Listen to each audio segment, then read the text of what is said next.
Hello, welcome back my dear students. आज हम लोग बात करने वाले हैं ड्रिफ्ट वेलोसिटी की। करंट इलेक्ट्रिसिटी का लेक्चर नंबर 2 है ड्रिफ्ट वेलोसिटी की। क्या होता है ड्रिफ्ट वेलोसिटी? ये नीट, जेई और बोर्ड के पॉइंट ऑफ व्यू से काफी इंपॉर्टेंट टॉपिक है। अगर ड्रिफ्ट वेलोसिटी का अच्छा नाम बोलूं तो इसको हमें बोलना चाहिए mechanism of flow of current in a conductor. तो मैं हेडिंग लगाने चला, किसकी बात करेंगे? Mechanism of flow of current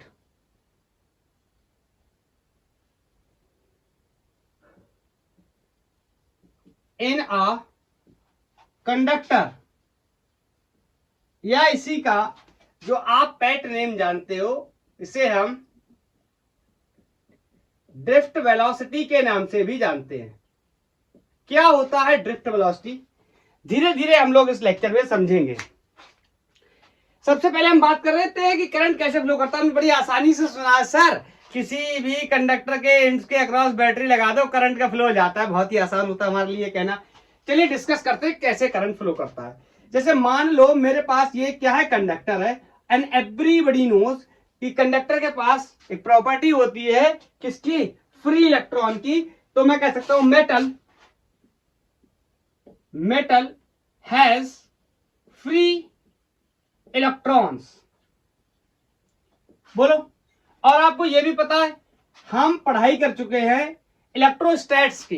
इलेक्ट्रोस्टैट्स के अंदर हमने एक बार डिस्कस करी थी कि कंडक्टर या मेटल के अंदर कोई भी इलेक्ट्रिक फील्ड नहीं होता है। तो मैं कह सकता हूं कि net electric field inside the conductor क्या होती है? जीरो होती है। मुद्दे की बात समझना। ये कंडक्टर है, इसके अंदर चार्ज होगा, लेकिन मैंने अभी इसके एंड्स के अक्रॉस कोई भी बैटरी नहीं लगाई है। बोलो, इसके एंड्स के अक्रॉस अभी कोई भी बैटरी नहीं लगाई है। और बिना बैटरी लगाए पहले मैं बिहेवियर को चेक करना चाहता हूं, फिर बैटरी लगा करके देखेंगे।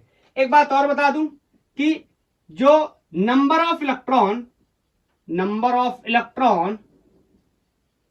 इन पर मीटर क्यूब ऑफ कंडक्टर, मतलब यूनिट वॉल्यूम में कंडक्टर में तकरीबन 10 की घात 28 इलेक्ट्रॉन्स होते हैं। काफी बड़ा नंबर है। इसी तरीके से हम लोग बात करने वाले हैं पॉइंट्स को एक्सप्लेन कर करके। बाद में हम ड्रिफ्ट वेलोसिटी का रिलेशन निकालेंगे जो आपने पढ़ा हुआ होगा, माइनस ई टाउ अपॉन एम। इसकी बात हम लेटर ऑन करेंगे, लेकिन धीरे धीरे हम ऐसे ही माहौल को देखेंगे। बोलो।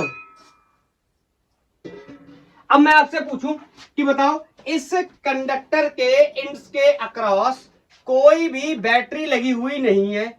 इट मींस कोई भी पोटेंशियल डिफरेंस नहीं है।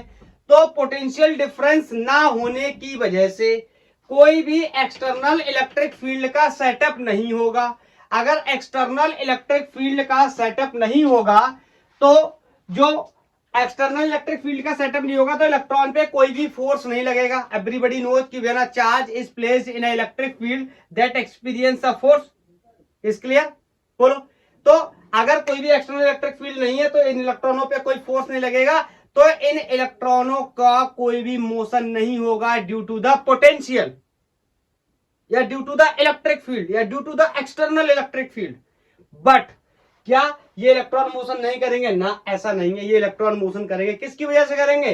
देखो, ये किसी भी रूम टेम्परेचर पे रखे होंगे, कहीं पर भी रखे होंगे, वहां पे टेम्परेचर होगा। टेम्परेचर का अगर हम ऐसे बोले कि टेम्परेचर होगा, या टेम्परेचर की वजह से जो एनर्जी बन रही होगी, उस एनर्जी की वजह से थर्मल एनर्जी अगर हम इसको बोलेंगे, थर्मल एनर्जी अगर हम इसे देंगे तो थर्मल एनर्जी मिलने की वजह से ये इलेक्ट्रॉन क्या करेंगे? मोशन करेंगे। मतलब विदाउट बैटरी लगे हुए भी इलेक्ट्रॉन्स मूव कर रहे हैं। अरे सर, समझ गया। अगर विदाउट बैटरी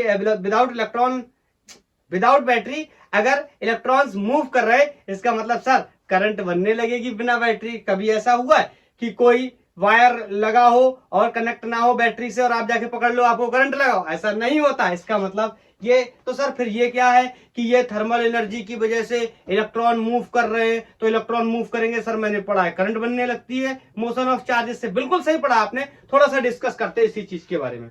तो बोलो यहां पे मोशन ऑफ इलेक्ट्रॉन्स जो होगा वो किसकी वजह से होगा, due to thermal energy, thermal energy की वजह से होगा, या इसी को हम टेम्परेचर भी बोल दें तो भी कोई दिक्कत नहीं है। देखो क्या होगा आप बताओ, जब टेम्परेचर बढ़ेगा या टेम्परेचर घटेगा तो उसका डायरेक्ट इफेक्ट पड़ेगा इलेक्ट्रॉन्स के मोशन के ऊपर। टेम्परेचर बढ़ेगा इनकी रैंडमनेस और बढ़ जाएगी। सर रैंडमनेस, यस यही वर्ड तो मुझे यहाँ पे डिकोड करना है। बोलो बोलो बोलो बोलो, इज दैट क्लियर? इसका मतलब इलेक्ट्रॉन कैसा मोशन करते हैं, यहां से बताता हूं।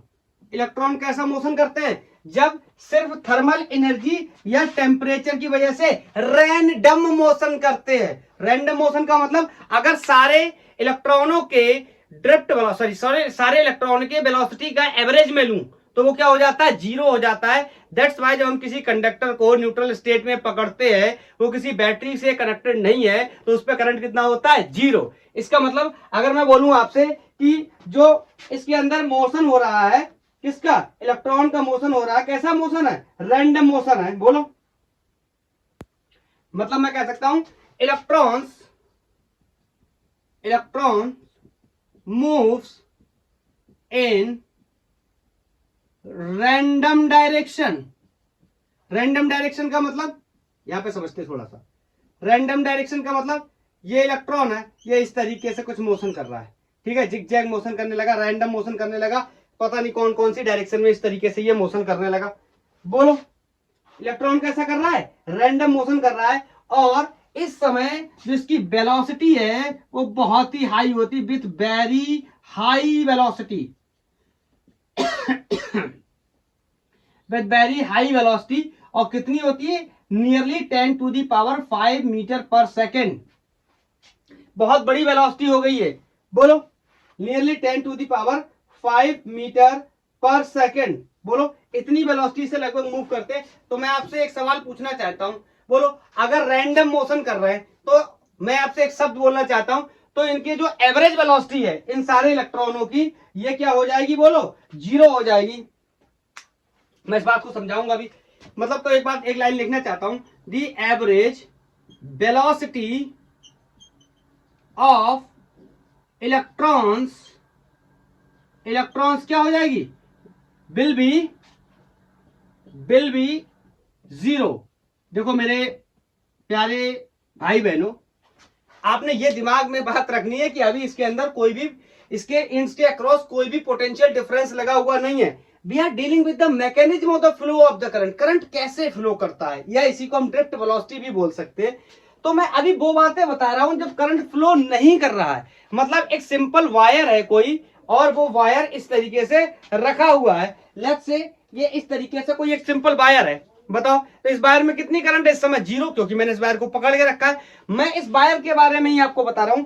ये जो भी एक्सप्लेनेशन मैं अभी कर रहा हूं ना, ये इसकी इस स्टेट में है, मतलब इसके इंड्स के अक्रॉस कोई भी पोटेंशियल का डिफरेंस नहीं है। मैं यही बताने की कोशिश कर रहा हूं कि इस समय इसमें करंट क्यों नहीं है। एक सेकेंड, इलेक्ट्रॉन्स की एवरेज वेलोसिटी कितनी हो जाएगी, जीरो हो जाएगी। कैसे, इस बात को समझते। बोलो मजा तो आ रहा है ना, मजा तो आ रहा है ना इसको समझते हुए। भैया अभी कोई भी बैटरी लगी हुई नहीं है, अभी कोई पोटेंशियल डिफरेंस लगा हुआ नहीं है, तो हम यही समझने की कोशिश कर रहे हैं वायर के अंदर करंट क्यों नहीं होती है, जबकि थर्मल एनर्जी की वजह से मोशन भी हो रहा है। क्यों, वो मोशन कैसा है, रैंडम है, पहली बात, और उनका एवरेज क्या हो जा रहा है, जीरो। कैसे, मैं बोल सकता हूं the motion of electrons in any direction, motion of electron in any direction, बोलो क्या होगा, बराबर हो जाएगा motion of electrons in opposite direction. इस बात को समझने की कोशिश करना। जैसे ये कंडक्टर है, इसके अंदर इलेक्ट्रॉन्स है। एग्जाम्पल के लिए मैं बोल रहा हूं कि मान लो ये 4 इलेक्ट्रॉन्स इस साइड जा रहे हैं, राइट साइड, तो इसके जो 4 इलेक्ट्रॉन्स रिमेनिंग और जो 4 इलेक्ट्रॉन्स होंगे वो लेफ्ट साइड जा रहे होंगे। तो लेफ्ट साइड वालों का मोशन और राइट साइड वालों का मोशन क्या हो गया, बराबर। और आपको पता वेलोसिटी कैसी क्वांटिटी होती है, वेक्टर क्वांटिटी होती है। दैट्स व्हाई जो एवरेज है वो क्या हो जाएगा, 0 हो जाएगा। किसका, सारे इलेक्ट्रॉन्स की वेलोसिटी का। रिमेंबर कोई बैटरी नहीं लगी है, ये ध्यान में रखना है। बोलो, तो अब मैं इसका एवरेज वेलोसिटी क्या करने चला, 0 करने चला। बोलो, अगर मैं बोल दूं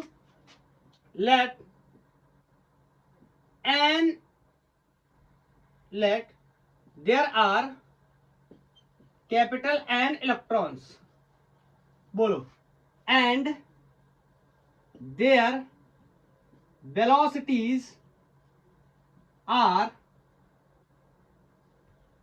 initial velocity या velocities are u1, u2, u3, u4, बोलो, एंड un। तो बताओ, अगर मैं एवरेज लिखने जाऊंगा इन सबका एवरेज, ऐसे एवरेज का साइन लगाता हूं, याद। अगर आपको यहां पर इस चीज से दिक्कत हो रही है तो मैं लिख देता हूं u एवरेज। ये क्या हो जाएगा, u1 vector plus u2 vector plus u3 vector plus u4 vector plus dash dash dash dash un। बोलो, un वेक्टर और डिवाइड बाई क्या करेंगे, n, तभी तो बनेगा क्या, एवरेज। और इंपॉर्टेंट, वेरी इंपॉर्टेंट, ये एवरेज वेलोसिटी क्या है, 0 है। क्या है, 0 है। मेरी बात समझ गए। अब मैं पूरी बात को समराइज करना चाहता हूं। जब भी कोई इलेक्ट्रिक फील्ड लगा हुआ नहीं है, नेट इलेक्ट्रिक फील्ड इसके अंदर 0 है। आप चाहो तो इस बात को ऐसे भी समझ सकते थे कि यहाँ चार्ज एक्यूमुलेट हो गया, यहाँ भी चार्ज एक्यूमुलेट हो गया, तो यहाँ इलेक्ट्रिक फील्ड की डायरेक्शन ये कोई राइट से लेफ्ट बन गई, तो इनकी वजह से लेफ्ट से राइट बन गई, तो नेट फील्ड 0 हो गया होगा। मैंने इतना समझाने के बजाय मैंने आपको सिंपल बताया कि electric field, net electric field किसी कंडक्टर के अंदर 0 होता है। ये बात हम लोग डिस्कस कर चुके हैं। और इलेक्ट्रिक फील्ड अगर 0 है, बोलो, तो उन पे कोई भी फोर्स नहीं लग रहा होगा। इसका मतलब जो भी मोशन हो रहा होगा इलेक्ट्रॉन्स का, वो रूम टेम्परेचर पर रखे हुए कंडक्टर के थर्मल एनर्जी की वजह से हो रहा होगा। और वो मोशन बहुत ही रैंडम होगा। मतलब इस तरीके से कोई इलेक्ट्रॉन ऐसे ऐसे ऐसे ऐसे इस तरीके से घूम रहे होंगे इलेक्ट्रॉन। क्लियर है, सारे रैंडम फैशन में, ऑल पॉसिबल डायरेक्शंस में। तो जब मैं उनका इस बात को ऐसे भी समझाया मैंने कि motion of electron in the direction, in motion of electron in any direction, notes भी बनाने हैं आपको, नोट करना है। In any direction will be equal to the motion of electron in opposite direction. जिस डायरेक्शन में भी जाएगा उसका अपोजिट डायरेक्शन में भी मोशन करने वाला मौजूद होगा, तभी एवरेज वेलोसिटी 0 हो जाएगी, जब कंडक्टर के अक्रॉस कोई भी पोटेंशियल डिफरेंस लगा हुआ नहीं है। और मैंने मान लिया ये इलेक्ट्रॉन्स है, इसकी वेलोसिटी u1 है, इसकी कोई u2 है, इसकी कोई u3 है, इसकी कोई u4 है। ऐसे ही मैंने सबको मान करके एवरेज क्या कर लिया, 0। पहली बात क्लियर, क्लियर गाइस। ये बात याद रखना है, हम लोग मैकेनिज्म को डिस्कस कर रहे हैं, करंट कैसे फ्लो करता है। बोलो, तो हमने ये देख लिया कि कंडक्टर के अक्रॉस कोई भी पोटेंशियल लगा हुआ नहीं है, तो क्या होता है, इसका मतलब जो कंडक्टर हमने थोड़ी देर पहले उठाया था और इसके अंदर हमने पकड़ के देखा कोई करंट नहीं है, तो इस एक्सप्लेनेशन को हमने समझ लिया। अब अपन इसको एक बैटरी से कनेक्ट करने जा रहे हैं। इट मींस इसके अक्रॉस एक पोटेंशियल डिफरेंस लगाने जा रहे हैं। मेरी बात को समझना है। यहां से ये एक पोटेंशियल, सॉरी, ये कंडक्टर है, इसके अक्रॉस मैंने एक क्या लगा दी, बैटरी लगा दी। और आपको पता है इसके अक्रॉस मैंने बैटरी लगा दी, तो यहाँ पे जो चार्जेस है उन चार्जेस का क्या हो जाएगा, मोशन स्टार्ट हो जाएगा। आप ध्यान से सुनना कि मोशन जो इस बार होगा ना, बैटरी लगाइए, मान लो ये बी वोल्ट की बैटरी है, तो यहाँ बी, यहाँ 0। बोलो, करंट का फ्लो क्या हो जाएगा, इस तरीके से करंट का फ्लो होगा, और इलेक्ट्रॉन्स का फ्लो इस तरीके से होगा। बोलो, करंट की अपोजिट डायरेक्शन में कौन, नेगेटिव चार्ज की। अरे करंट का कन्वेंशन नेगेटिव चार्ज की अपोजिट डायरेक्शन में होता है, प्रीवियस लेक्चर में डिस्कस कर चुके हैं। बोलो, अब मेरी बात को ध्यान से सुनना। यहाँ एक बैटरी लगाइए, मतलब ये वाला टर्मिनल इस साइड कैसा हो जाएगा, पॉजिटिव, इस साइड कैसा हो जाएगा, नेगेटिव। मतलब यहां पर बन जाएगी कौन, एक एक्सटर्नल इलेक्ट्रिक फील्ड। और लेट्स से इस कंडक्टर की लेंथ कोई क्या है, स्मॉल l है, इसका एरिया ऑफ क्रॉस सेक्शन कोई क्या है, a है। और ये मान लेता हूं ये कोई पॉइंट b है, जो कि पॉइंट सी है, इसका कंडक्टर का क्रॉस सेक्शन एरिया ए है। अब मेरी बात को ध्यान से सुनना, जब मैंने यहां पर लगा दिया, अच्छा हाँ, प्रीवियस केस में एक बात और बताना भूल क्या गया एक्चुअली, अब वो तो क्लियर ही है। प्रीवियस केस इसको छोड़ दो, प्रीवियस केस में बोलो there was no net movement या no net flow of the electrons, that's why there will be the no current in the circuit. मैं लिख दे रहा हूं, प्रीवियस केस में मेंशन कर लेना। बोलो, इसको भूल जाते हैं एक सेकंड के लिए। मैं बोल रहा हूं क्या, there is no net flow of electrons, previous case की बात कर रहा हूं जब बैटरी नहीं लगी है, electrons, it means no current in the conductor. बोलो, कंडक्टर में कोई भी करंट नहीं होगी। Is that clear? ये बात नोट कर लेंगे, आगे आते हैं। अब यहां लगा दिया है, अब लगाने से क्या होगा, मेरी बात को ध्यान से सुनना। पोटेंशियल डिफरेंस लगाने से यहां पर एक एक्सटर्नल इलेक्ट्रिक फील्ड का सेटअप हो गया। मैं रिलेशन भी बता दे रहा हूं, आपको पता है बी इक्वल टू क्या होता है, ई इंटू एल होता है। तो पोटेंशियल के लगाने की वजह से इलेक्ट्रिक फील्ड का सेटअप हो गया। और आपको पता है अगर इलेक्ट्रिक फील्ड में कोई भी चार्ज पार्टिकल लगा होता है या चार्ज पार्टिकल होता है तो वो एक्सपीरियंस करता है एक फोर्स, और उस फोर्स की value F equal to QE, उसे हम इलेक्ट्रोस्टैटिक फोर्स या कूलम्बिक फोर्स के नाम से जानते हैं। हमें यह भी पता है कि इलेक्ट्रिक फील्ड में अगर कोई नेगेटिव चार्ज रखा है तो उस पर इलेक्ट्रिक फील्ड के अपोजिट डायरेक्शन में फोर्स लगेगा, और पॉजिटिव चार्ज रखा है तो इलेक्ट्रिक फील्ड की डायरेक्शन में फोर्स लगेगा। इलेक्ट्रॉन ऑफ कोर्स कैसा है, नेगेटिव चार्ज पार्टिकल है। इसका मतलब यहां पर मैं बोल सकता हूं, बोलो, मैं बोल सकता हूं in presence of electric field,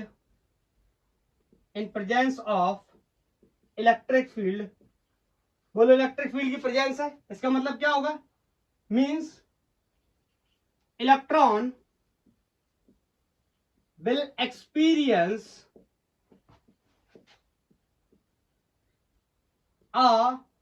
force. Electron क्या करेगा, एक फोर्स एक्सपीरियंस करेगा, और इसकी general value F equal to QE होती है। और यहां पर आपको पता है Q की वैल्यू ही कितनी हो जाएगी, -E। बोलो, इलेक्ट्रॉन के चार्ज की वजह से, तो यहां पे फोर्स की वैल्यू होगी -EE। मेरी बात को ध्यान से समझना, और इतनी बात में कोई डाउट नहीं होना चाहिए। बोलो, और आपको पता है F इक्वल टू MAB होता है। तो मैं अगर इलेक्ट्रॉन का एक्सेलरेशन समझने की कोशिश करूं तो यहां से मुझे इलेक्ट्रॉन का एक्सेलरेशन मिल गया -EE अपॉन M, जहां पर E इलेक्ट्रिक फील्ड है, M क्या है, मास ऑफ इलेक्ट्रॉन, A क्या है, acceleration of electron. Very important. यहां से मेरे को देखने में ना बड़ा मजा आ रहा है। क्या मजा आ रहा है देखने में, ऐसा लग रहा है किसी एक इलेक्ट्रॉन को बाहर निकालता हूं, इससे बात करता हूं। हाँ भाई, बड़े मजे में हो, एक्सेलरेटेड मोशन के साथ चल रहे हो। इसका मतलब करंट लगातार बढ़ती चली जाएगी। क्यों? करंट क्या होती है, फ्लो ऑफ चार्ज, मतलब चार्ज का मोशन तो लगातार बढ़ता चला जाएगा क्योंकि एक्सेलरेशन है, तो करंट लगातार बढ़ती चली जाएगी। क्या ऐसा होता है कि बैटरी के लगाने से लगातार करंट बढ़ती चली जाती है? ऐसा नहीं होता। इसका मतलब मुझे लग तो रहा है ये क्या कर रहा है, एक्सेलरेटेड मोशन कर रहा है, लेकिन ये इसकी सच्चाई नहीं है। फिर क्या इसकी सच्चाई है, मैं आपको अभी बताने की कोशिश करूंगा। बोलो, तो पहले मैं लिख दूं क्या? अच्छा, थोड़ा सा इसके एक्सप्लेनेशन को समझाता हूं आपको कि क्यों ऐसा होता है। ये ध्यान से सुनना, ये कंडक्टर मैंने बनाया है, यहाँ पे एक इलेक्ट्रॉन ले रहा हूं, तो बोलते हैं ना, ये थ्योरी बताती है कि इलेक्ट्रॉन और यहाँ पर पॉजिटिव चार्ज भी मौजूद होते हैं।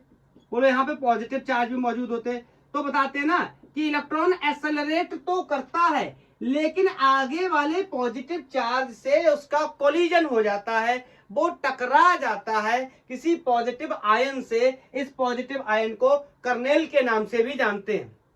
क्लियर? तो क्या होता है, थोड़ा सा जूम आउट करता हूं। इलेक्ट्रॉन यहां से निकला, यहां तक गया, टकराया, यहां तक तो इसने एक्सेलरेटेड मोशन किया, लेकिन टकराने के बाद फिर से इसकी वेलोसिटी यहाँ पे क्या हो गई, 0, और इसने यहां से फिर से फ्रेश स्टार्ट किया चलना, फिर से फ्रेश स्टार्ट किया, और इसके आगे फिर से कोई पॉजिटिव चार्ज होगा, ये फिर जाके टकराएगा और अपनी वेलोसिटी को क्या कर देगा, 0।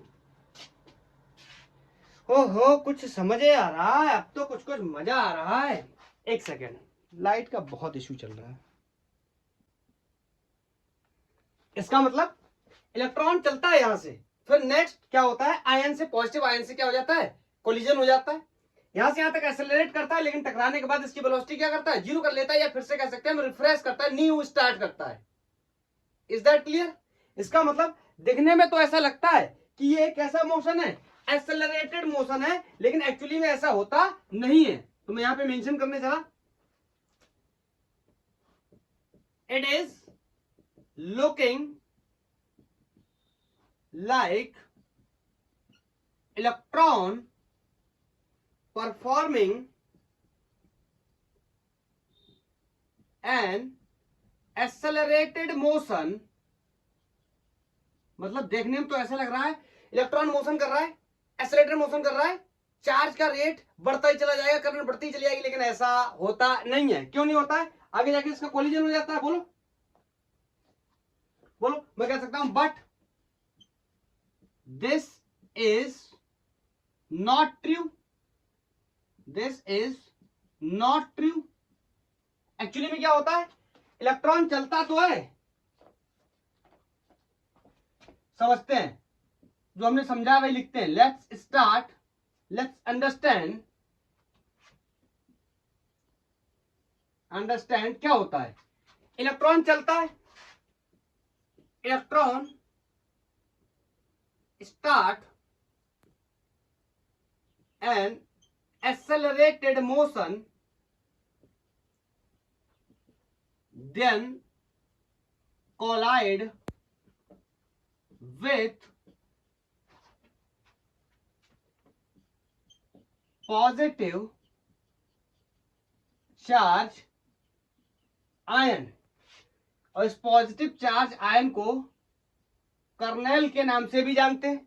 विजिबिलिटी चेक कर लूं, हाँ, कर्नेल के नाम से भी जानते हैं। बोलो, और टकराने के बाद, अब यहां से आगे कैरी कर रहा हूं, टकराने के बाद क्या होता है, electron starts a fresh, electron ऐसे बोलना चाहिए, इलेक्ट्रॉन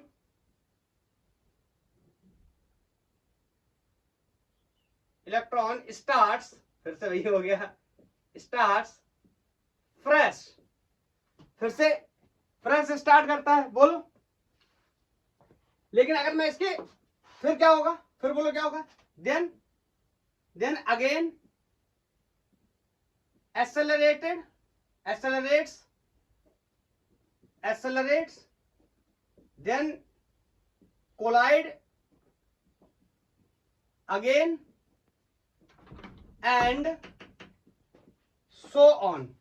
ऐसा होता ही रहता है। मतलब इस बात को मैं यहां पे समझाता हूं, इलेक्ट्रॉन जैसे ही चला पॉजिटिव चार्ज से टकरा गया, फिर से चला, फिर नेक्स्ट पॉजिटिव चार्ज से क्या हो गया, टकरा गया, फिर चला, फिर पॉजिटिव चार्ज से क्या हो गया, कोलिजन हो गया।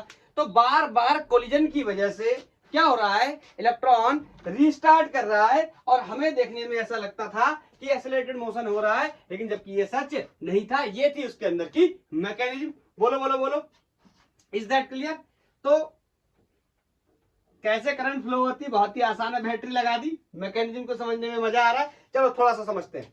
यहां से इलेक्ट्रॉन ने चलना स्टार्ट किया, लेट्स से u1 वेलोसिटी से, टक्कर से पहले, जस्ट बिफोर द कोलिजन, इसकी वेलोसिटी कोई v1 हो गई होगी। बोलो, एक्सेलरेटेड मोशन कर रहा है, टकराने से पहले यहां से एक्सेलरेशन है, टक्कर के बाद एक्सेलरेशन खत्म होगा। बोलो, फिर से नई फ्रेश स्टार्ट करेगा। बोलो, ये u1 क्या है, यहां पे मेंशन कर दे रहा हूं, u1 क्या है, थर्मल वेलोसिटी है। बोलो, u1 क्या है, थर्मल वेलोसिटी है। तो मैं आपसे बोल सकता हूं कि v1 equal to u1 plus at, ऐसे बोल सकता हूं, b equal to u plus at का इस्तेमाल कर सकता हूं। क्यों? यहां पे इलेक्ट्रॉन की कोई फाइनल वेलोसिटी है जस्ट बिफोर द कोलिजन, और ये इनिशियल वेलोसिटी किसकी वजह से है, थर्मल एनर्जी की वजह से। और ये बीच की जो वेलोसिटी है एटी, ये भी वेलोसिटी लिखी हुई है एटी, इतना तो पता ही होगा एटी क्या है, वेलोसिटी है। तो बोलो मैं इसको लिख सकता हूं क्या, v1 equal to u1 plus at1। सारे इलेक्ट्रॉन सेम एक्सेलरेशन से चल रहे होंगे ऐसा अजम्पशन मानना पड़ेगा। a2 b3 equal to a3 plus t3, ऐसे ही bn equal to un plus atn। बोलो अब इनका क्या लेने जा रहा हूं मैं, एवरेज लेने जा रहा हूं। अब मैं इसको यहां से साफ करता हूं, ठीक है। एवरेज लेने जा रहा हूं, सारी वेलोसिटीज का एवरेज लेने जा रहा हूं। तो मैं बोलूंगा वी डी एवरेज का ये साइन लगा दिया, इसका मतलब v1 velocity plus v2 velocity plus v3 velocity plus v4 velocity plus dash dash dash bn velocity and divided by n। Is that clear. v1 v2 v3 की सबकी values हमें पता है, यहां से रख दूंगा। तो यहां से v d is equal to, दो ही रख लेता हूं नहीं तो बहुत लंबा हो जाएगा, u1 प्लस a t1। और t1 को मैंने आपको यहां पे एक्सप्लेन किया था कि ये t जो है ना, यहां पर टाइम को t नहीं बोलेंगे, यहां पे टाइम को टॉ बोलेंगे। इसके बारे में मैं आगे चल के आपको बताऊंगा। वैसे तो इसका नाम एवरेज रिलैक्सेशन टाइम होता है। क्या होता है, थोड़ा सा वेट करिए, अभी मैं आपको बताता हूं, ठीक है। यहां पे टाइम को टी ना बोल करके हम टॉ बोल दे रहे हैं, plus u2 a tau 2 plus dash dash dash dash un plus a tau n। और बोलो इसको सबको क्या करना है, n से डिवाइड। बोलो अब देखो ये कई बार लेता मैं तो मेरे पास जगह कम पड़ जाती, मुद्दे की बात मैंने आपको समझा दी। देखो u1 वाले सारे टर्म्स को एक तरफ ले रहा हूं, मतलब u1 प्लस u2 प्लस जबरदस्ती लिख दे रहा हूं u3 plus dash dash dash un, और डिवाइड कर दे रहा हूं किससे, इस n से। बोलो तो दो फंक्शन बन जाएंगे, यहां a कॉमन आ जाएगा, यहां क्या हो जाएगा, tau one plus tau two plus tau three plus dash dash dash dash tau n और divided by n। Is that clear. ध्यान से देखो यही तो u एवरेज था, अरे ये थर्मल वेलोसिटी थी, u एवरेज था, ये क्या हो गया जीरो। यहां से vd, आप चाहो तो मैंने vd ड्रिफ्ट वेलोसिटी लिख दिया, अगर आपको नहीं समझ में आता तो आप इस समय भी समझ सकते हैं इसको, मैं आगे चल के आपको बताऊंगा। या आप चाहो तो यहां से मैं इसको हटा दे रहा हूं, d को हटा दे रहा हूं। अभी ये क्या है, एवरेज वेलोसिटी है, एक्सप्लेन करूंगा मैं आपको। और बताओ ये देखो क्या लिखा हुआ है, ध्यान से देखो ये भी क्या लिखा हुआ है, ये भी किसी का एवरेज लिखा हुआ है ना, t1 tau one plus tau two plus tau three plus dash dash dash tau n divided by n। इसका मतलब ये लिखा हुआ है एवरेज रिलैक्सेशन टाइम। तो इसको मैं लिख सकता हूं क्या, टाउ एवरेज। तो यहां से मुझे b की वैल्यू मिल गई, मतलब average velocity after the potential difference applied between the two ends of a conductor. मतलब बैटरी लगाने के बाद मुझे क्या पता चल गया, वेलोसिटी पता चल गई। मैं टाउ का नाम लिख दे रहा हूं यहां पे, इसको बोलते हैं एवरेज रिलैक्सेशन टाइम। क्या होता है एक्सप्लेनेशन में भी बताऊंगा आपको। बोलो तो ये फंक्शन क्लियर हो गया। इस फंक्शन की हेल्प से पहले तो हम एक्सप्रेशन ड्राइव कर लेते हैं। बोलो अब ध्यान से सुनना मेरी बात को, ए की value minus E upon M थी, हमने निकाली थी, आप पीछे से देख लो, into tau average, and this is called drift velocity या एवरेज ड्रिफ्ट वेलोसिटी। बोलो बोलो बोलो, this is called drift velocity. अरे सर आप समझ में आया, ये पूरी प्रक्रिया इसलिए चल रही थी, हाँ ये इस वेलोसिटी से इलेक्ट्रॉन किसी कंडक्टर के अंदर जब पोटेंशियल डिफरेंस लगा होता है तब मोशन करते हैं और इतनी वेलोसिटी से चलते हैं। This is called drift velocity. और आपको पता है इलेक्ट्रॉन जब मोशन करेगा तो क्या बनेगी, करंट बनेगी। आगे चल के करंट के साथ भी रिलेशन में स्टेबलाइजेशन करेंगे, क्लियर है, स्टेबलाइज करेंगे रिलेशन। तो मैं इसको हटा रहा हूं, ये शायद आप कॉन्सेप्ट को समझ पाए होंगे, या मैं सिंपली बता देता bd इक्वल टू इतना इतना तो मजा नहीं आता। तो ठीक है, ये एवरेज ड्रिफ्ट वेलोसिटी का रिलेशन या ड्रिफ्ट वेलोसिटी का रिलेशन यहां पे नोट कर लेंगे, माइनस ई टाउ अपॉन एम। थोड़ा सा टाउ के बारे में बताता हूं। मैंने आपको बताया था ना किसका नाम क्या, एवरेज रिलैक्सेशन टाइम। तो हेडिंग लगा देता हूं, एवरेज रिलैक्सेशन टाइम। क्या होता है टाउ, ध्यान से सुनना। इलेक्ट्रॉन आपको पता चल रहे थे, टकरा रहे थे, तो इलेक्ट्रॉन क्या किया, यहां से चला, कहीं टकराया, कोई और पाथ बनाया, ऐसे टकरा टकरा के चल रहे, तो मतलब ये क्या है, ये टाइम है। कौन, एवरेज रिलैक्सेशन टाइम। टाइम क्या है, टू सक्सेसिव कोलिजन के बीच में जो टाइम लगा है उस टाइम को हम एवरेज रिलैक्सेशन टाइम के नाम से जानते हैं। तो मैं लिख देता हूं क्या, time taken by electron in two successive collision. Is that clear, बोलो। दो सक्सेसिव कोलिजन के बीच में जो टाइम लगेगा उसे हम क्या बोलेंगे, एवरेज रिलैक्सेशन बोलते हैं, एवरेज रिलैक्सेशन टाइम। और टाउ से क्या करते हैं, रिप्रेजेंट करते हैं। तो बोलो, अब मेरे पास ये ड्रिफ्ट वेलोसिटी का रिलेशन आ चुका है, तो क्या मैं ड्रिफ्ट वेलोसिटी की डेफिनेशन लिखता हूं। सर आप तो उल्टा कर रहे हो सर, सब लोग पहले डेफिनेशन लिखवाते हैं, आप सर पहले एक्सप्लेनेशन बता रहे हो, अब डेफिनेशन लिखवा रहे हो। बहुत ही आसान है हमारे लिए, क्योंकि हमने ड्राइव कर लिया है। तो बोलो, मैं क्या कह सकता हूं, क्या होता है ड्रिफ्ट वेलोसिटी। मैं कह सकता हूं द एवरेज वेलोसिटी, बोलो, गेन बाई इलेक्ट्रॉन, इलेक्ट्रॉन के द्वारा गेन की गई average velocity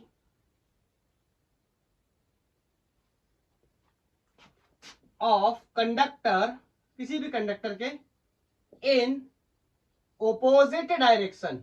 and of course आपको पता ही है ना कि इलेक्ट्रिक फील्ड जिस डायरेक्शन में लगा होगा, लेट्स से यहाँ पे एग्जांपल के लिए बताता हूं, अगर इलेक्ट्रिक फील्ड ऐसे लगा है तो ऑफ कोर्स इलेक्ट्रॉन्स का मोशन ऐसे होने वाला है, सबको पता है। दैट्स व्हाई मैंने लिखा है इन opposite direction of external electric field. तो आपसे पूछा जाए क्या होता है ड्रिफ्ट वेलोसिटी, तो ये हो गई ड्रिफ्ट वेलोसिटी की definition, average velocity gain by electron of a conductor in opposite direction to the external field, या एक्सटर्नल इलेक्ट्रिक फील्ड, मतलब एक्सटर्नल इलेक्ट्रिक फील्ड के लगे होने की वजह से, एक्सटर्नल इलेक्ट्रिक फील्ड के लगे होने की वजह से इलेक्ट्रॉन ने जो वेलोसिटी गेन की है, इसी को हम बोलते हैं क्या, drift velocity. External electric field का मतलब आपको पता है इलेक्ट्रिक फील्ड कब होगी, जब बैटरी लगी होगी, मतलब पोटेंशियल डिफरेंस लगा होगा। अदरवाइज आपको पता है कंडक्टर के अंदर इलेक्ट्रिक फील्ड की वैल्यू क्या होती है, जीरो। इसी वजह से पड़े हुए तार में कभी भी करंट का फ्लो अपने आप से नहीं होता। क्यों, क्योंकि एवरेज वेलोसिटी किसकी वजह से थी, थर्मल की वजह से थी, टेम्परेचर की वजह से थी, वो क्या हो जा रही थी, जीरो। और इलेक्ट्रॉनों का मोशन कैसा था, रैंडम था। समराइज करके आपको बता रहा हूं, बोलो। तो थर्मल एनर्जी की वजह से जो इलेक्ट्रॉन चल रहे थे, इस तरीके से एवरेज वेलोसिटी उनकी क्या हो रही थी, जीरो, क्योंकि सारे रैंडम डायरेक्शन में थे, उनका मोशन कैसा था, रैंडम। लेकिन अब मैंने कंडक्टर के दो एंड्स के अक्रॉस लगाई बैटरी के लगाने से एक एक्सटर्नल इलेक्ट्रिक फील्ड का सेटअप हो गया, और सारे जो इलेक्ट्रॉन रैंडम मोशन कर रहे थे, अब वो एक लाइन में मोशन करना शुरू कर देते हैं। हाँ, इलेक्ट्रिक फील्ड की अपोजिट डायरेक्शन में ही करते हैं, और उन इलेक्ट्रॉन के चलने की वजह से जो उनकी एवरेज वेलोसिटी निकल करके आती है, that is called drift velocity. और उसकी explanation, the average velocity gain by the electron of a conductor in opposite direction of external electric field. External electric field कब पैदा हुआ था, जब हमने क्या किया था, बैटरी को कनेक्ट किया था। बैटरी का मतलब पोटेंशियल डिफरेंस को लगाया था। आई थिंक मैं अपनी बात को बताने में एकदम सक्षम हूं, क्लियर है। और ये बहुत ही इंपॉर्टेंट रिलेशन है ड्रिफ्ट वेलोसिटी का, और ये बोर्ड एग्जाम में इसका डेरिवेशन भी आता है। बोलो, इज दैट क्लियर। ये है, मैं इसका एक और रूप देखना चाहता हूं। ये इलेक्ट्रिक फील्ड के साथ में रिलेशन, समटाइम्स पोटेंशियल का भी रिलेशन यूज होता है। तो आपको पता है V इक्वल टू क्या होता है, E इंटू डी होता है। लेकिन कंडक्टर की लेंथ को मैंने क्या मान के रखा था, L मान के रखा था। जहां से मैंने पिक्चर स्टार्ट करी, आप जाके देख सकते हैं। इस तरीके से जो मैंने कंडक्टर लिया था, इसकी लेंथ क्या ली थी, L। तो मैं यहां से E को रिप्लेस करना चाहता हूं, तो B/L can be right E, तो E की जगह मैं B/L रख दे रहा हूं। तो VD ये D छोटा सा है, प्लीज इसको आप समझे, मेरा थोड़ा सा बड़ा बन जाता है। ये हो गया माइनस E को तो रिप्लेस करना है बाई द B/L, तो ये हो गया B/M/L और ये टाउ एवरेज। तो ये दूसरा रिलेशन हो गया। This is the drift velocity in terms of potential difference, this is the drift velocity in terms of electric field. I think clear है? बोलो, किसी को कोई डाउट नहीं होना चाहिए। बोलो बोलो बोलो, is that clear? Very clear. बोलो, क्या आज के बाद ड्रिफ्ट वेलोसिटी में कोई टेंशन होगी? बिल्कुल नहीं होगी। मैं एक होमवर्क में जेईई मेंस का क्वेश्चन देके जाऊंगा, उसका आंसर आपने बताना है, ठीक है? तो ड्रिफ्ट वेलोसिटी मैंने क्लियर कर ली, मतलब करंट कैसे फ्लो करता है, इस मैकेनिज्म को मैंने टैकल कर लिया। सारे लोग नोट कर रहे होंगे, अच्छे से नोट्स बना रहे होंगे, मैं ये मान के चल रहा हूं। और जो लोग नहीं ऐसा कर रहे हैं उनको भी करना चाहिए। फिजिक्स का सिंपल मतलब है, जितना आपकी प्रैक्टिस होगी उतना बेहतर आप कर पाएंगे। बोलो, अब मेरे को क्या करना है? एक रिश्ता बनाना है। रिश्ता, सर मैंने तो बनाया था रिश्ता, मेरा नहीं चला, मेरा भी नहीं चला, तुम और मैं भाई भाई। बोलो, relation between current and drift velocity, मतलब अब मुझे देखना है कि ड्रिफ्ट वेलोसिटी और करंट के बीच में क्या रिलेशन होता है। ये कंडक्टर मैंने ऐसे लगा करके रखा है, इसके इंड्स के अक्रॉस अपन एक बैटरी लगा दे रहे हैं, मस्त बैटरी, और इसमें क्या करेगी? करंट फ्लो करेगी। और सबको पता है करंट की वैल्यू I=Q/T होती है, जहां पर मैं चाहूं तो मेंशन कर सकता हूं, Q का मतलब टोटल चार्ज होता है। ये बात मेरे हर स्टूडेंट को पता भी है, लेकिन मैंने फिर भी मेंशन कर दिया। बोलो, अब मेरे को क्या करना चाहिए? यहां पे करंट को हटाना है मुझे किसी भी तरीके से, और करंट की जगह मुझे किसे लगाना है?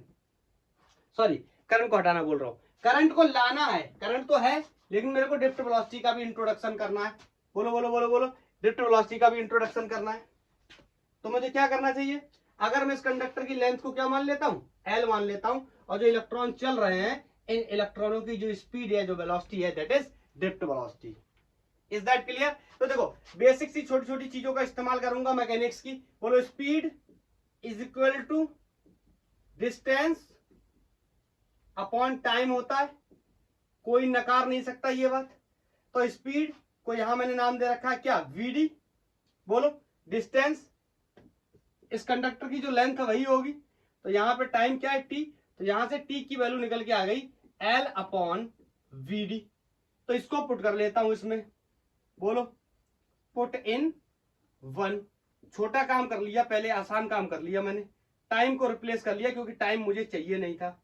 बोलो, टाइम मुझे चाहिए नहीं था। अब मुझे चार्ज को हटाना है। बोलो, अब मुझे क्या करना है? चार्ज को हटाना है। तो बताओ, मैं आपसे बोलूं चार्ज को हम कैसे हटा सकते हैं? मैं आपसे कहूं, अगर इस कंडक्टर के अंदर कितने इलेक्ट्रॉन है ये बात मुझे पता चल जाए, तो मैं इलेक्ट्रॉन के चार्ज से मल्टीप्लाई कर दूंगा, यही हो जाएगा क्या? Total charge. तो बोलो, मैं क्या कर सकता हूं?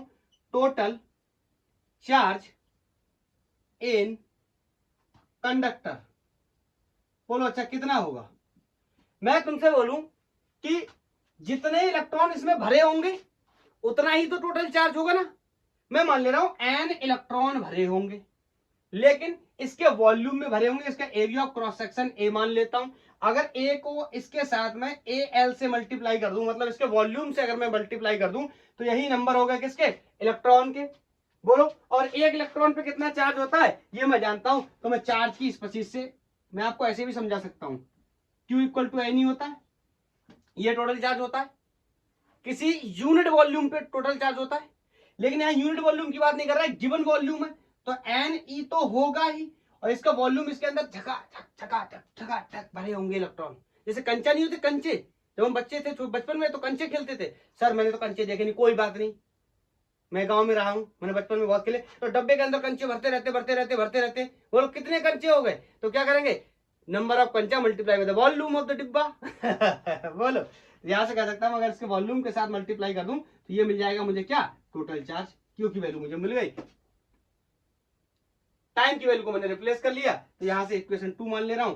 कह दो सर पुट इनटू बोलो, तो I will be equal to NEAL, बोलो ये हो गया L अपॉन BD, बोलो, और ये L से L क्या हो गया, कैंसिल आउट, और ये BD पलट के ऊपर, तो यहां से करंट का रिलेशन आ गया I equal to NEAVD। So guys, this is the relation between current and drift velocity। मतलब अगर ड्रिफ्ट वेलोसिटी पता है तो करंट के साथ कैसे टैकल करेंगे, I इक्वल टू NEAVD जैसी चीजों का इस्तेमाल कर लेंगे, जिसमें N क्या है, नंबर ऑफ इलेक्ट्रॉन्स हैं उस पर्टिकुलर, मेंशन कर दूं क्या, ये नोट कर लिया, हटा दूं, N क्या है, नंबर ऑफ इलेक्ट्रॉन्स हैं, E क्या है, चार्ज ऑन इलेक्ट्रॉन है, बोलो, A क्या है, area of cross section of conductor है, एंड ऑफ कोर्स BD सबको पता है क्या है, ड्रिफ्ट वेलोसिटी है, इसकी value -EE tau upon m। ये माइनस साइन का मतलब समझ रहे हो ना, ये माइनस साइन सिर्फ ये बताता है कि इलेक्ट्रॉन के जो वेलोसिटी है या जो इलेक्ट्रॉन के मोशन का डायरेक्शन है वो अपोजिट है किसके, इलेक्ट्रिक फील्ड के। इज दैट क्लियर, हटाऊं तो मेरे को दो बातें पता चल गई, relation between current and drift velocity पता चल गया, और मेरे को ड्रिफ्ट वेलोसिटी भी पता चल गया। सर मजा तो बहुत आ रहा है इस लेक्चर में, सर मजा तो बहुत आ रहा है। आपने पढ़ाई करी हुई है V इक्वल टू IR या V directly proportional to I, और आपने इन शॉर्ट इसी को ओम्स लॉ का नाम दिया होगा, क्लास 10th में आपने पढ़ा होगा। लेकिन आज मैं इसके बारे में डिस्कस करना चाहता हूं। सर क्या ओम्स लॉ पढ़ाने जा रहे हैं ना, ओम्स लॉ के लिए हम नेक्स्ट लेक्चर में ओम्स लॉ करेंगे। आज मैं आपको यह बताना चाहता हूं ये आया कहां से। जैसे हम लोग पढ़ते हैं ना कि potential difference is directly proportional to current, अगर physical conditions constant like temperature pressure, clear, तो ये कहां से आया इसके बारे में यहीं से बात करेंगे। तो अगला हेडिंग है derivation of Ohm's law. Sir मैंने तो कभी सुना ही नहीं कि ओम्स लॉ का डेरिवेशन होता है, मैंने तो डायरेक्ट पढ़ा था Ohm's law V directly proportional to I. समझते हैं कहां से आया, इन्हीं चीजों का इस्तेमाल करके। तो पहले मैं दो एक्सप्रेशन लिख देता हूं, I इक्वल टू NEAVD, ये मुझे पता है, and I also know about the value of drift velocity minus EE tau average upon m। इतनी बातें मुझे क्या है, पता है। बोलो मैं क्या करने जा रहा हूं, ओम्स लॉ को ड्राइव करने जा रहा हूं। तो ये देखो यहां से शुरू करता हूं, ध्यान से देखना, VD, बोलो इसमें VD की वैल्यू को रखता हूं, तो I इक्वल टू NEA, बोलो VD की वैल्यू यहां रखता हूं, बोलो बोलो बोलो, क्लियर। अगर आप चाहो देखो तो पॉजिटिव भी कर सकते हैं इसको, कैसे, देखो ध्यान से सुनना मेरी बात को। यहां इलेक्ट्रॉन के चार्ज को अगर मैं माइनस ले लूं, एंड ऑफकोर्स लगा हुआ है, तो बोलो ये माइनस है, ये इसके साथ मल्टीप्लाई होकर कैसा हो जाएगा, प्लस, ठीक है। तो अब मैंने माइनस साइन को इग्नोर कर दिया या ऐसे करके प्लस कर दिया, दोनों बातें आप समझ सकते हो। तो यहां पर मैंने NEA, समझ गया ना, माइनस को कैसे हटा दिया, इलेक्ट्रॉन का चार्ज कैसे रखूंगा माइनस में, तो माइनस माइनस क्या हो जाएगा, ये वाला माइनस यू माइनस क्या हो जाएगा, प्लस, इसलिए मैंने इसको हटा ही दिया माइनस को। तो E टाउ अपॉन m। अब ध्यान से देखो, तो I इक्वल टू क्या हो गया, N, एक EA एक EA, E स्क्वायर, ये क्या हो गया A, ये क्या हो गया इलेक्ट्रिक फील्ड, ये क्या हो गया टाउ, और अपॉन m। ध्यान से देखना, I इक्वल टू, थोड़ा सा सेटलमेंट करना चाहता हूं इस चीज के माध्यम से। आपको पता V equal to E into L हो जाएगा, तो यहां से E को रिप्लेस करना चाहता हूं, लिख सकता हूं क्या, B upon L will be equal to E। इस E को रिप्लेस करना चाहता हूं, तो ये हो गया NE square A upon M, tau को भी इधर ही साइड कर लेता हूं, टाउ, और ई की वैल्यू को लिख लेता हूं क्या, बी अपॉन एल। बोलो कोई दिक्कत? Is any problem? बोलो इज एनी प्रॉब्लम? कर सकता हूं मैं? अब ध्यान से देखो, V को मैं चाहूं तो फिर से हटा सकता हूं, एक सेकंड, ये पोटेंशियल है, ये करंट, ठीक है। अब सुनना, इसको थोड़ा सा सेटलमेंट करके इसका लिखता हूं। तो देखो इसको मैं ऐसे भी लिख सकता हूं, I equal to N E tau upon M. मैं इस एरिया को बाहर निकालना चाहता हूं, ये area upon length into potential. बोलो क्लियर? आपने पढ़ाई करी है, V is directly proportional to I, या V equal to I times of R, या B अपॉन I ही किसके बराबर होता है, R के बराबर होता है। बोलो, और ये क्या होता है, B directly proportional to I, ये क्या होता है, R क्या होता है, कांस्टेंट रेजिस्टेंस होता है। तो यहां से थोड़ा सा वैल्यू को समझने की कोशिश करते हैं। बोलो, तो मैं अगर आपसे ये बोल दूं, ये क्या है, B अपॉन I, क्या है, R, और यही क्या है, कांस्टेंट, मतलब यही क्या होता है, ओम्स लॉ। तो ध्यान से सुनना, इधर B है और इधर लाना है, तो इसको मैं क्या कर दूं, इसको अगर पलट के मैं उल्टा कर लूं, समझ गए, तो ये हो जाएगा कितना, 1 upon I is equal to, ये वैल्यू पलट के उल्टी हो जाएगी, m upon N E square tau, पलट के उल्टी हो गई, l बोलो ऊपर चला जाएगा, a कहां जाएगा, नीचे, और ये 1 अपॉन b हो जाएगा। Is that clear? अब ये b को इधर मल्टीप्लाई कर दे रहा हूं, तो ये क्या हो गया, b अपॉन आई, ये b इधर मल्टीप्लाई होके आ गया, ये हो गया m upon N E square tau, ये हो गया l अपॉन a। दिखने लगा कि नहीं दिखा? बोलो, दिखने लगा कि नहीं दिखा? अब ध्यान से देखो, लंबाई कंडक्टर की क्या है, कांस्टेंट, a क्या है कांस्टेंट, m क्या है कांस्टेंट, n क्या है कांस्टेंट, e क्या है कांस्टेंट, l क्या है कांस्टेंट। इसका मतलब मैं चाहता तो यहां से भी लिख सकता था कि b is directly proportional to i, या एक बात मैं आपको और भी एक्सप्लेन करना चाहता हूं। तो बताओ, ये b अपॉन आई क्या हो गया, कांस्टेंट, यही तो हमारा ओम्स लॉ है। इसमें एक चीज और हुआ करती थी, b equal to R I करके लिखता हूं, ठीक है, थोड़ा सा r, और r के बारे में मैंने आपको बताया था कि r क्या होता है, r क्या होता है, या r की वैल्यू याद है आपको, रो एल अपॉन ए, याद आया? ध्यान से देखो, ध्यान से देखो, इस वैल्यू को ध्यान से देखो, ध्यान से देखो, दिख रहा है, दिख रहा है?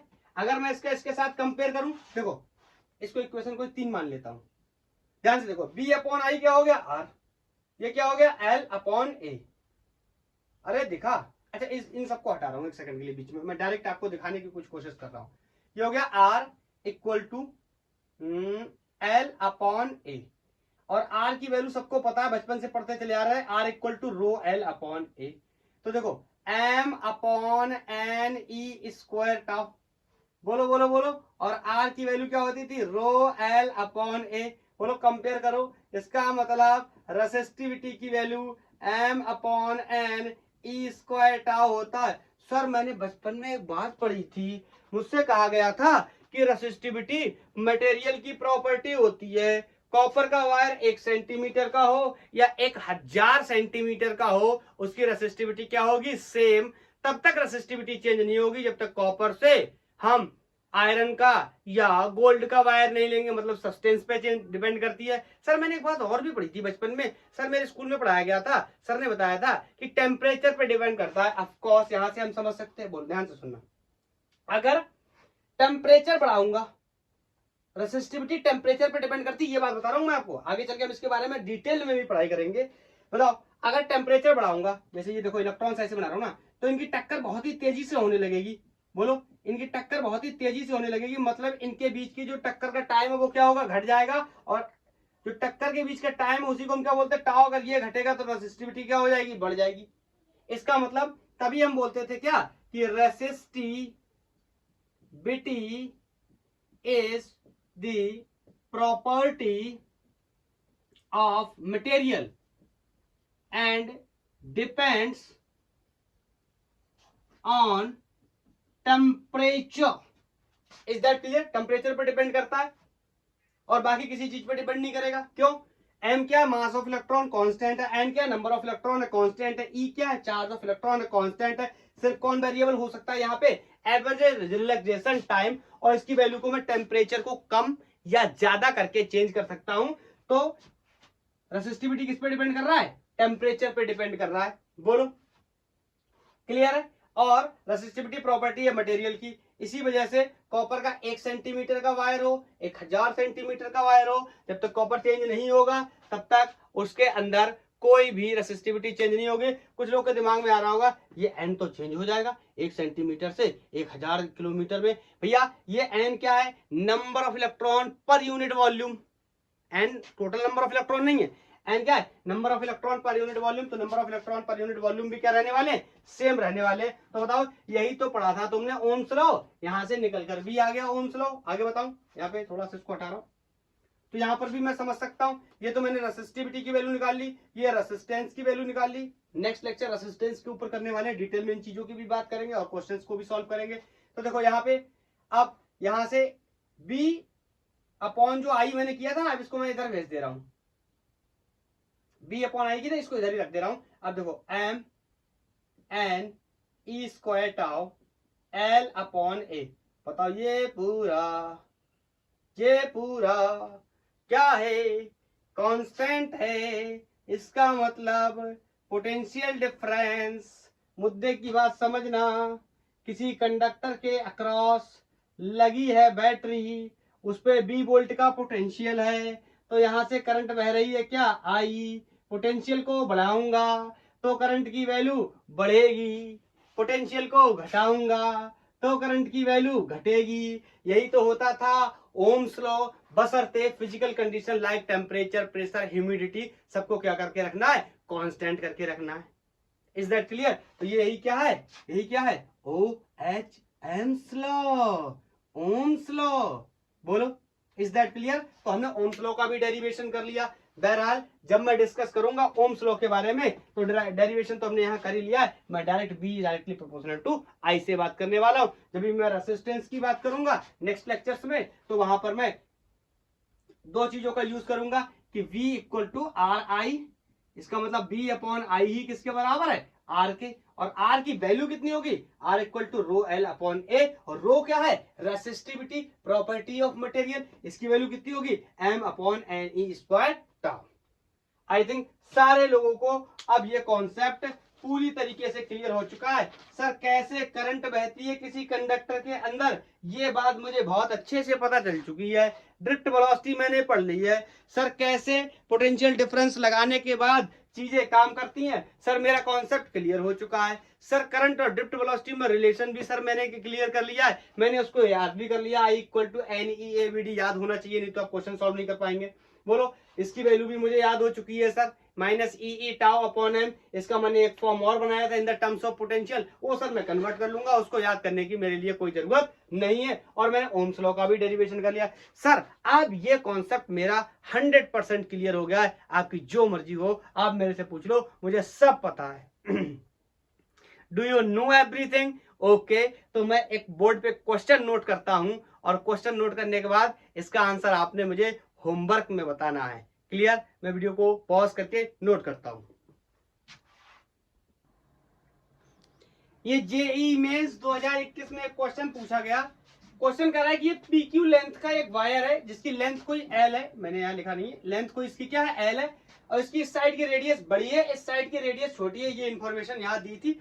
फिर कह रहा है choose correct option as one moves from, as one नहीं, as current moves from P to Q। ये डायरेक्शन बना हुआ करंट का, करंट मूव करती है P से Q तक। तो ये जेईई मेंस 2021 में पूछा गया, करा निम्नलिखित में से कौन सा सही? Which of the following statement is true?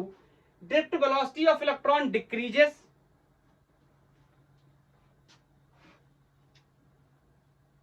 ये डिक्रीजेस नहीं है, पहले इंक्रीजेस होना चाहिए। Increases, drift velocity of electron increases. Next is electric field decreases.